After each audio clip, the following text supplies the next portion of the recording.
ಅದಾದ್ರೆ ರಾಜ್ಯದಲ್ಲಿ ಚುನಾವಣೆ ಮುಗಿತಾ ಇದ್ದ ಹಾಗೆ ಸೋಲು ಗೆಲುವಿನ ಲೆಕ್ಕಾಚಾರಗಳು ಶುರು ಆಗಿದ್ದಾವೆ. 12 ಸ್ಥಾನವನ್ನ ಗೆಲ್ಲೋ ಬಗ್ಗೆ ಕಾಂಗ್ರೆಸ್ ಆಂತರಿಕ ಸಮೀಕ್ಷೆಯಲ್ಲಿ ಸುಳಿವು ಸಿಕ್ಕಿದೆ ಅಂತ ಹೇಳಲಾಗ್ತಾ ಇದೆ. ಟಾರ್ಗೆಟ್ ರೀಚ್ ಆಗದೆ ಇದ್ರೆ ಕೈ ಕಮಲ ಎರಡೂ ಪಕ್ಷದ ನಾಯಕರಿಗೆ ಸಂಕಷ್ಟ ಕಾದಿದೆ. ಇವತ್ತು ಏನು ಅಧಿಕಾರದಲ್ಲಿದ್ದಾರೆ ಆ ಅಧಿಕಾರ ಉಳಿಯುತ್ತೆ ಅಂತಕ್ಕಂಥ ಪ್ರಶ್ನೆಯೇ ಇವತ್ತು ಮೂಡ್ತಾ ಇರುವಂಥದ್ದು. ಅದು ಪ್ರಮುಖವಾಗಿ ಗಮನಿಸೋದಾದ್ರೆ ಕರ್ನಾಟಕದಲ್ಲಿ ಈಗ ಚುನಾವಣೆ ಮುಗಿದೋಗಿದೆ. ಮಳೆ ಬಂದು ನಿಂತ ಮೇಲೆ ನೀರು ಬೀಳುತ್ತೆ ಅಂತಾರಲ್ಲ, ಆ ರೀತಿಯಾಗಿ ಈಗ ಅಧಿಕಾರದ ಚಿಂತೆ ಕೂಡ ಶುರುವಾಗಿರುವಂಥದ್ದು. ಎಲ್ಲಿಗೆ ಹೋಗುತ್ತೆ ಅಂತ ಇದು ಈಗ ನೋಡಿ, ಅಂದರೆ ವಿಜೇಂದ್ರ ಪಟ್ಟ ಬದಲಾವಣೆ ಆಗುತ್ತೆ ಅನ್ನುವಂಥ ಒಂದು ಹೇಳಿಕೆಯನ್ನು ಸಿದ್ದರಾಮಯ್ಯ ಕೊಡ್ತಾರೆ ಅಂತಂದರೆ ಅದರ ಒಂದು ರೆಪರ್ಕೇಷನನ್ನು ಅಥವಾ ಅದರ ಒಂದು ಹಿನ್ನೆಲೆಯನ್ನು ಬ್ಯಾಕ್ಗ್ರೌಂಡನ್ನು ಕೂಡ ನೋಡಬೇಕಾಗಿತ್ತು. ಈಗ ಮೊನ್ನೆ ಏಕನಾಥ್ ಶಿಂದೆ ಮಾತನಾಡ್ತಾ ಅವ್ರದ್ದೇ ಆದ ಪರ್ಸ್ಪೆಕ್ಟಿವ್ ಮತ್ತು ಅವ್ರದ್ದೇ ಆದ ಒಂದು ವೋಟ್ ಗಾರ್ನರ್ ಮೆಥಡಾಲಜಿ ಸ್ಟ್ರಾಟಜಿಗೋಸ್ಕರ ಅವರು ಗಡಿ ಭಾಗದಲ್ಲಿ ನಿಂತು ಅಲ್ಲಿನ ಇನ್ಫ್ಲುಯೆನ್ಸ್ಗೋಸ್ಕರ ಕರ್ನಾಟಕ ಸರ್ಕಾರವನ್ನು ಮೆನ್ಷನ್ ಮಾಡ್ಕೊಂಡ್ರೆ, ಯಾಕಂದ್ರೆ ಸೋರ್ಸ್ ಆಫ್ ಮೋಟಿವೇಶನ್ ಇವಾಗ ಕ್ಯಾಡರ್ಗಾಗಲಿ ಅಥವಾ ಲೀಡರ್ಸ್ಗಾಗಲಿ ಅನ್ನೋ ಕಾರಣಕ್ಕೆ ಕರ್ನಾಟಕ ಒಂದು ಸ್ವಲ್ಪ ಭರ್ಜರಿ ಮಾಡಲಾಗಿ ಕಾಣ್ತಾ ಇರೋದ್ರಿಂದ ಇನ್ ಟರ್ಮ್ಸ್ ಆಫ್ ಗವರ್ನೆನ್ಸ್ ಅಂದರೆ ಅವರ ಪಾಪ್ಯುಲಿಸ್ಟ್ ಗ್ಯಾರಂಟಿ ಲೆಕ್ಕಾಚಾರ, in terms of organisation, counter strategy, BJPಯನ್ನೇ ಬ್ಯಾಕ್ ಫುಟ್ಟಲ್ಲಿ ಇಡುವಂಥ ಒಂದು ಪಾಪ್ಯುಲರ್ ನರೇಟಿವ್ ಇಂಥದ್ದೆಲ್ಲ ಮಾಡಿರೋದ್ರಿಂದ ಒಂದು ರೋಲ್ ಮಾಡೆಲ್ಲ ಕಂಡಿದ್ದರಿಂದ ಅದನ್ನು ಎಕ್ಸಾಂಪಲ್ ತೊಗೊಂಡು ಅಲ್ಲಿ ಅವರ ಒಂದು ಮಾರಲ್ ಬೂಸ್ಟ್ ಮಾಡ್ಕೊಳ್ಳೋಂಥ ಪ್ರಯತ್ನವನ್ನು ಏಕನಾಥ್ ಶಿಂದೆ ಹೇಳಿದರು. ಅದಾದಮೇಲೆ ಏನು ಇಡೀ ಸಂಪುಟವೇ ಅಂದರೆ ಮುಖ್ಯಮಂತ್ರಿ ಆದಿಯಾಗಿ ಉಪಮುಖ್ಯಮಂತ್ರಿ ಆದಿಯಾಗಿ ಸಂಪುಟವೇ ಇದ್ರ ಬಗ್ಗೆ ಪ್ರತಿಕ್ರಿಯೆಯನ್ನು ಕೊಡ್ತಾ ಬಂತು. ಇವರೆಲ್ಲ ಹಗಲಗನಸು ಕಾಣ್ತಾ ಇದ್ದಾರೆ, ಇದೆಲ್ಲ ಸಾಧ್ಯವೇ ಇಲ್ಲ, ಹಾಗೆ ಹೇಗೆ ಸರ್ಕಾರ ಯಾವ ಕಾರಣಕ್ಕೂ ಏನು ಅಭದ್ರ ಇಲ್ಲ, ಸುಭದ್ರವಾಗಿದೆ ಅನ್ನುವಂಥ ಮಾತುಗಳನ್ನು ಹೇಳ್ತಾ ಅಷ್ಟಕ್ಕೆ ನಿಲ್ಲಿಲ್ಲ ಅಂತ. ಆದರೆ ಎಕ್ಸ್ಟೆಂಡೆಡ್ ವರ್ಷನ್ ಥರ ಮೊದಲು ನಮ್ಮ ಬಗ್ಗೆ ಮಾತಾಡೋದು ನಿಲ್ಲಿಸಿ ಈಗ ಇಲ್ಲಿ ಅಕಸ್ಮಾತ್ ವ್ಯತಿರಿಕ್ತ ಆದರೆ ಫಲಿತಾಂಶಗಳು BJPಯ ಒಳಗಡೆನೆ ಅತಿ ದೊಡ್ಡ ಬದಲಾವಣೆಗಳಾಗ್ತವೆ, ದೊಡ್ಡ ತಲೆದಂಡಗಳಾಗ್ತವೆ. ಯಾವ ಪ್ರಯೋಗಗಳನ್ನು ಜಾತಿ ಆಧಾರಿತವಾಗಿ ಅಥವಾ ಭವಿಷ್ಯದ ಆಧಾರಿತವಾಗಿ ಮಾಡಲಾಗಿತ್ತು ಅದು ರಿಸಲ್ಟ್ ಈಲ್ಡ್ ಆಗಲಿಲ್ಲ ಅನ್ನೋಂಥ ಸಂದರ್ಭದಲ್ಲಿ ಅದು ಖಂಡಿತ ಆಗುತ್ತೆ ಅನ್ನೋಂಥ ಒಂದು ಸೂಚನೆಯನ್ನು ಕೊಟ್ಟಿರೋದು. ಇದನ್ನು ಒಂದು ಕೌಂಟರ್ ಸ್ಟ್ರಾಟಜಿ ಅಂತ ಕರಿಬೋದು ಒಂದು ಪಾರ್ಟ್. ಇನ್ನು ಅದಕ್ಕೆ ಸಪ್ಲಿಮೆಂಟರಿ ಆಗಿ ಅವ್ರದೇ ಪಕ್ಷದ ನಾಯಕರುಗಳು ಯತ್ನಾಳ್ ಅಂತ ಅವರು ಮಾತನಾಡ್ತಿರುವಂಥದ್ದು ಮತ್ತು ಈಶ್ವರಪ್ಪ ಈಗಾಗಲೇ ಬಂಡಾಯ ಆಗಿ ಮತ್ತೀಗ ಒಳಗಡೆ ಬರಲಿಕ್ಕೆ ಒಂದಷ್ಟು ದಾರಿಗಳನ್ನು ಹುಡುಕ್ತಾ ಇದ್ದಾರೆ ಅನ್ನುವಂಥ ಒಂದು ಮಾತುಗಳು ಕೂಡ ಕೇಳಿ ಬರ್ತಾ ಇದ್ದು. ಸೊ ಇವೆಲ್ಲವೂ ಕೂಡ ಸಿದ್ದರಾಮಯ್ಯ ಮಾತಿಗೆ ಪೂರಕವಾಗಿ ಕಾಣಿಸ್ತಾ ಇದೆ. ಹೇಗೆ BJPಗರು ಮಾತನಾಡುವಂಥ ಸಂದರ್ಭದಲ್ಲಿ ಒಳ ಜಗಳ, ಕಿತ್ತಾಟ, ಕುರ್ಚಿ, ಮ್ಯೂಸಿಕಲ್ ಚೇರ್ ನಡೀತಾ ಇದೆ. ಎಲ್ಲದಕ್ಕೂ ಕೂಡ DK ಶಿವಕುಮಾರ್ ಸಿದ್ದರಾಮಯ್ಯ ನಡುವಿನ ಅಥವಾ ಅವ್ರ ಬೆಂಬಲಿಗರ ನಡುವಿನ ಮುಸುಕಿನ ಗುದ್ದಾಟಗಳು ಒಂದಷ್ಟು ನಡೀತಾ ಇದ್ವು. ಈಗ ಎಲೆಕ್ಷನ್ ಚುನಾವಣಾ ಕಾಲ ಸ್ವಲ್ಪ ಸುಮ್ಮನಿದ್ರು ಕೂಡ ಏನು ನಡೆದಿದ್ವು ಅಥವಾ ನಡೀತಾವೆ ಅಂತ ಏನು ಅಸಮ್ ಮಾಡಲಾಗ್ತಾ ಇದೆ.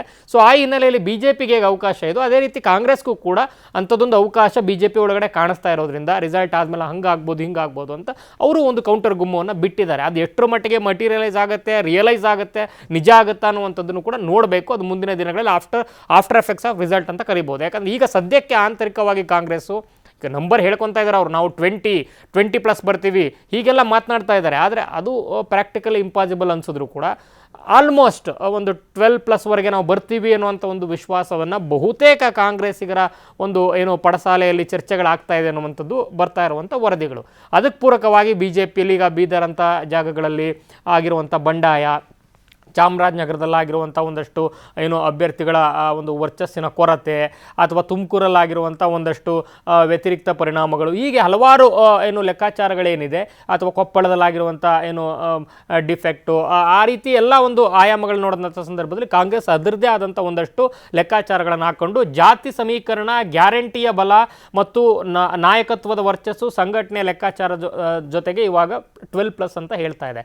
ಆದರೆ ಅದು ಬರಲಿಲ್ಲ ಅಂತಂದರೆ ನಿಜವಾಗ್ಲೂ ಕೂಡ ಈಗಾಗಲೇ ಏನು ಚರ್ಚೆ ನಡೀತಾ ಇದೆ ಸಿದ್ದರಾಮಯ್ಯ ಮತ್ತು DK ಶಿವಕುಮಾರ್ ನಡುವಿನ ಅಧಿಕಾರ ಹಂಚಿಕೆ ಅಂತ, ಅದು ಮತ್ತಷ್ಟು ಸ್ವರೂಪನ ಪಡ್ಕೋಬೋದು. ನಿನ್ನೆ ಇನ್ನು ಪರಮೇಶ್ವರ್ ಮತ್ತು ಸತೀಶ್ ಜಾರಕಿಹೊಳಿ ಇದರ ವಿಚಾರ ಅಲ್ಲ ಅಂದರೂ ಕೂಡ ಭೇಟಿ ಮಾಡಿರೋದು, ಅದಕ್ಕೆ ಅದರದೇ ಆದಂಥ ಆಯಾಮಗಳು ಬಂದಿರೋದನ್ನು ನೋಡಿದ್ದೀವಿ. ವೆರಾಸ್ BJPಯಲ್ಲೂ ಕೂಡ ಯಾವ ಕಾರಣಕ್ಕೆ ಹುದ್ದೆಯನ್ನು ಕೊಡಲಾಗಿತ್ತು ಅದು ಅಕಸ್ಮಾತ್ ರೀಚ್ ಆಗಲಿಲ್ಲ ಟಾರ್ಗೆಟ್ ಅಂದರೆ ಸಹಜವಾಗಿ ಚೇಂಜಸ್ ಆಗುವಂಥದ್ದು ಇನ್ಎವಿಟಬಲ್ ಅಂತ ಅನಿಸುತ್ತೆ. ಅದನ್ನು ಯಾವ ರೀತಿ ಏನು ಮೇಂಟೈನ್ ಮಾಡ್ತಾರೆ, ಮ್ಯಾನೇಜ್ ಮಾಡ್ತಾರೆ ಅನ್ನುವಂಥದ್ದು ಕುತೂಹಲ. ಮತ್ತು ನಾವು ಕಳೆದ ಲೋಕಸಭೆ ಚುನಾವಣೆಗೆ ಹೋಲಿಸಿದ ಸಂದರ್ಭದಲ್ಲಿ ಕರ್ನಾಟಕದಲ್ಲಿ BJP ಮತ್ತು ಒಂದು ಕಾಂಗ್ರೆಸ್ಗೆ ಇದ್ದಂಥ ವೋಟ್ಗಳ ವ್ಯತ್ಯಾಸ ನೋಡೋದಾದರೆ ಸರಿಸುಮಾರಾಗಿ 53% BJPಗೆ, 53% ವೋಟಿಂಗ್ ಬಂದಿತ್ತು, 43ರಿಂದ 44% ಕಾಂಗ್ರೆಸ್ಗೆ ಇದ್ದರೆ ಸುಮಾರು 3% ವೋಟಿಂಗ್ ಆಗ JDSಗೆ ಬಂದಂಥ ಸಂದರ್ಭ ಅದು. ಆದರೆ ಇವತ್ತಿನ ಸಂದರ್ಭದಲ್ಲಿ ನಾವು ನಿಂತು ನೋಡಿದಂಥ ಸಂದರ್ಭದಲ್ಲಿ ಕನಿಷ್ಠ ಅಂದ್ರೂ 5-8% ವೋಟ್ ಸ್ವಿಂಗ್ ಆದರೆ ಮಾತ್ರ ಇಲ್ಲಿ ಕಾಂಗ್ರೆಸ್ನ ಕನಸು ನನಸಾಗುವಂಥ ಸಾಧ್ಯತೆ ಇದೆ.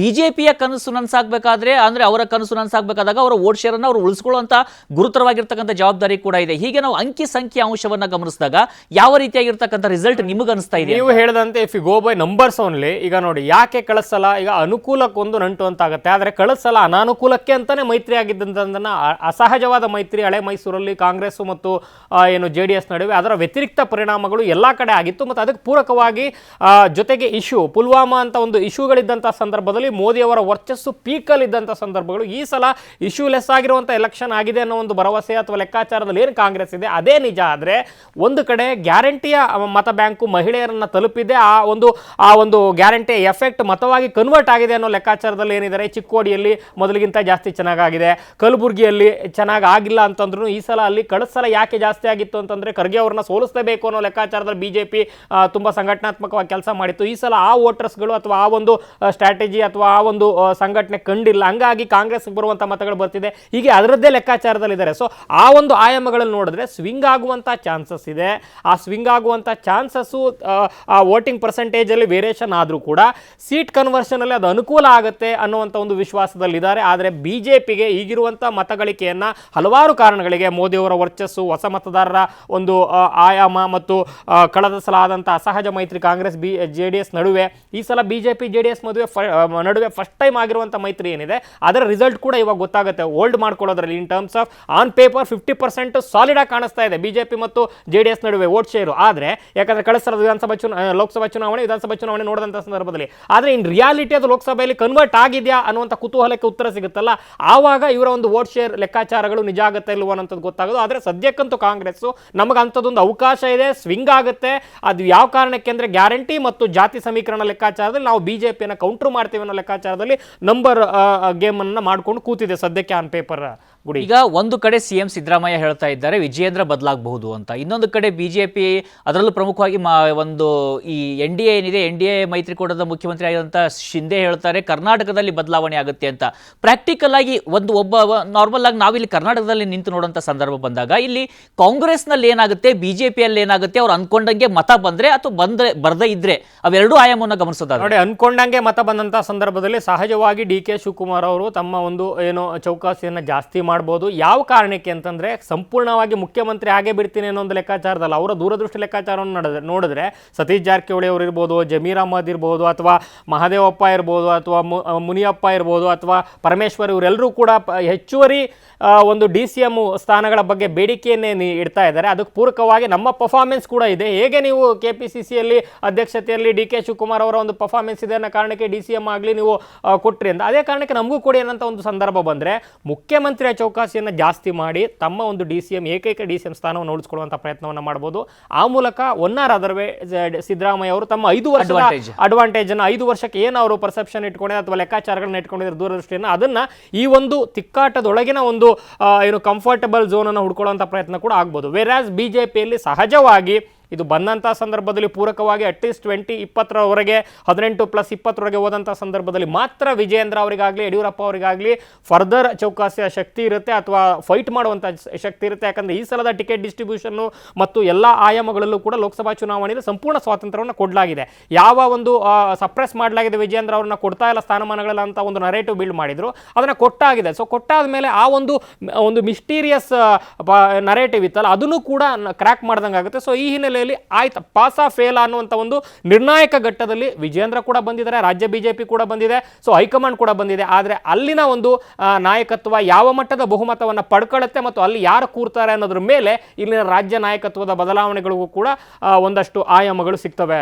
ರಾಘವೇಂದ್ರ, ಖಂಡಿತವಾಗಿ ಮೊದಲು ಈಗ ನಾವು ಕರ್ನಾಟಕದಲ್ಲಿ ಆಗುವಂಥ ವಿಚಾರಗಳ ಬಗ್ಗೆ ಇಲ್ಲಿ ಚರ್ಚೆಯನ್ನು ಮಾಡ್ತಾ ಇದ್ದೇವೆ. ಇನ್ನು ನಾವು ರಾಷ್ಟ್ರ ಮಟ್ಟದಲ್ಲಿ ಗಮನಿಸಿದಾಗ ಕುರುಕ್ಷೇತ್ರದ ವಿಚಾರಕ್ಕೆ ಬಂದಾಗಲೂ ಕೂಡ, ಯಾಕಂದ್ರೆ ಈಗ ಕರ್ನಾಟಕದಲ್ಲಿ ಚುನಾವಣೆ, ದಕ್ಷಿಣದಲ್ಲಿ ಚುನಾವಣೆ ಮುಗಿದಿದ್ರು ಕೂಡ ಈಗ ನಾವು ಗಮನಿಸ್ತಾ ಇದೀವಿ ಅದು ರಾಷ್ಟ್ರ ಮಟ್ಟಿಗೆ ಚುನಾವಣೆ ಬರ್ತಾ ಇರುವಂಥದ್ದು. ಈ ಒಂದು ಹಿನ್ನೆಲೆಯಲ್ಲಿ ನೋಡಿದಾಗಲೂ ಕೂಡ ಕರ್ನಾಟಕದಲ್ಲಿ ಆದಂಥ ವಿಚಾರಗಳೇನಿದ್ದಾವೆ, ಕರ್ನಾಟಕದಲ್ಲಿ ಆದಂಥ ಡೆವಲಪ್ಮೆಂಟ್ಗಳಿದ್ದಾವೆ, ರಾಷ್ಟ್ರ ಮಟ್ಟದ ವಿಚಾರಕ್ಕೆ ಬಂದಾಗಲೂ ಕೂಡ ಅಲ್ಲೂ ಕೂಡ ವ್ಯತಿರಿಕ್ತ ಪರಿಣಾಮವನ್ನು ಬಿಜೆಪಿಗೆ ಅಥವಾ ಕಾಂಗ್ರೆಸ್ಗೆ ಬೀರ್ತಾವ ಅಂತ ನೋಡಿ. 2ನೇ ಫೇಸ್ ಅಥವಾ 3ನೇ ಫೇಸ್ ವರೆಗೂ ಕೂಡ ಅಂಥದ್ದೊಂದು ಸಾಧ್ಯತೆಗಳನ್ನ ಪ್ರಜ್ವಲ್ ಪ್ರಕರಣ ಇರ್ಬೋದು ಅಥವಾ ಈ ಬೇರೆ ಬೇರೆ ಪ್ರಕರಣಗಳೇನಿದ್ವು ಅಥವಾ ಮುಸ್ಲಿಂ ಮೀಸಲಾತಿ ಇಂಥ ಪ್ರಕರಣಗಳಲ್ಲಿ ಅಥವಾ ಇಂಥ ಒಂದು ಹೇಳಿಕೆಗಳು, ಪ್ರತಿ ಹೇಳಿಕೆಗಳು ಅಥವಾ ಒಂದು ಸ್ಟ್ರಾಟಜಿಗಳು, ಪ್ರತಿ ಸ್ಟ್ರಾಟಜಿಗಳೆಲ್ಲ ಕಂಡ್ವಿ. ಆದರೆ 4ರ ನಂತರ ಈಗ ಮೊನ್ನೆ ಆದಂಥ ಒಂದು ಫೇಸ್ ಏನಿದೆ, ಅದಾದ ನಂತರ ಸಂಪೂರ್ಣವಾಗಿ ಮೋದಿ ಸೆಂಟ್ರಿಕ್ ಆಗಿ ಕಾಣಿಸ್ತಾ ಇರುವಂಥದ್ದು.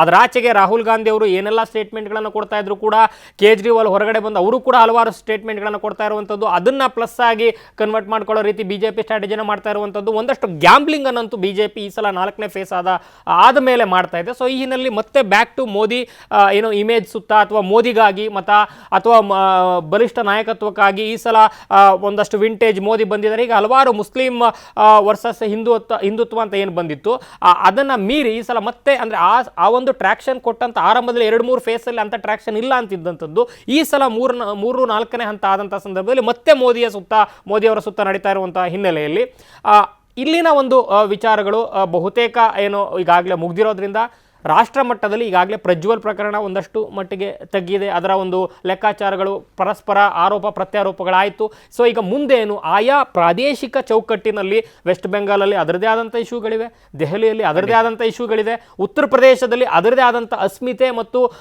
ಲೆಕ್ಕಾಚಾರಗಳಿದೆ. ಸೊ ಈ ಹಿನ್ನೆಲೆಯಲ್ಲಿ ರಾಷ್ಟ್ರ ಮಟ್ಟದ ಒಂದು ಚುನಾವಣೆ ಮುಂದಿನ ಹಂತಗಳಲ್ಲಿ ಮೋದಿ ವರ್ಸಸ್ ಅದರ್ಸ್ ಅನ್ನುವಂಥ ಒಂದು ಲೆಕ್ಕಾಚಾರದ ನಡೀತಾ ಹೊರತು ಕರ್ನಾಟಕದ ಒಂದು ವಿಚಾರ ವಿನಿಮಯಗಳು ಒಂದಷ್ಟು ತಕ್ಕ ಮಟ್ಟಿಗೆ ಪ್ರಭಾವವನ್ನು ಕಡಿಮೆ ಮಾಡಿಕೊಳ್ಳುತ್ತೆ. ಕನ್ನಡಿಗರ ನೆಚ್ಚಿನ ನ್ಯೂಸ್ 18 ಕನ್ನಡ ಈಗ ವಾಟ್ಸ್ಆಪ್ನಲ್ಲೂ ಲಭ್ಯ.